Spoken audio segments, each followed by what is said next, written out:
أعوذ بالله من الشيطان الرجيم.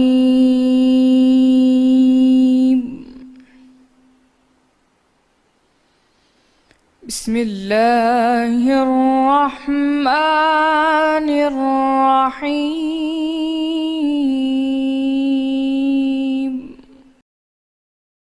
شروع اللہ کا نام لے کر جو بڑا مہربان نہایت رحم والا ہے۔ سب تعریف اللہ ہی کو سزاوار ہے جو سب چیزوں کا مالک ہے، یعنی وہ کہ جو کچھ آسمانوں میں ہے اور جو کچھ زمین میں ہے سب اسی کا ہے، اور آخرت میں بھی اسی کی تعریف ہے، اور وہ حکمت والا اور خبردار ہے۔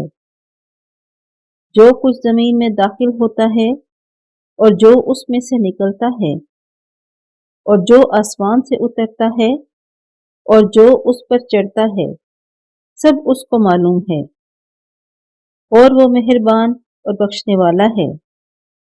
اور کافر کہتے ہیں کہ قیامت کی گھڑی ہم پر نہیں آئے گی۔ کہہ دو کیوں نہیں آئے گی؟ میرے پروردگار کی قسم وہ تم پر ضرور آ کر رہے گی۔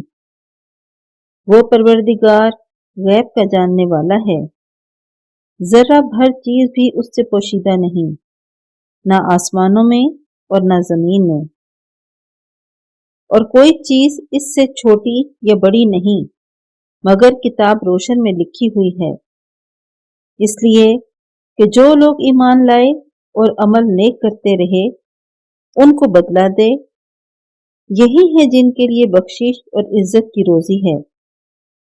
اور جنہوں نے ہماری آیتوں میں کوشش کی کہ ہمیں ہرا دیں، ان کے لیے سخت درد دینے والا عذاب کی سزا ہے۔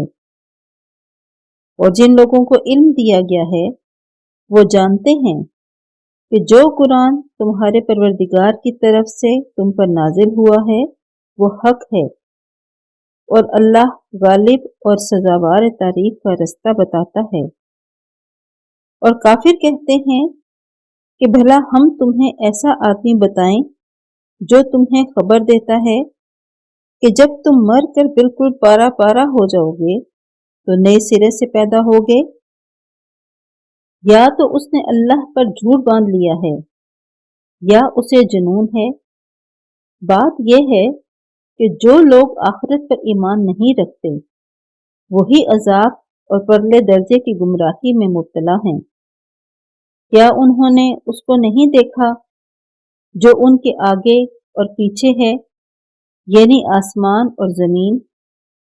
اگر ہم چاہیں تو ان کو زمین میں دھنسا دیں یا ان پر آسمان کے ٹکڑے گرا دیں۔ اس میں ہر بندے کے لیے جو رجوع کرنے والا ہے ایک نشانی ہے۔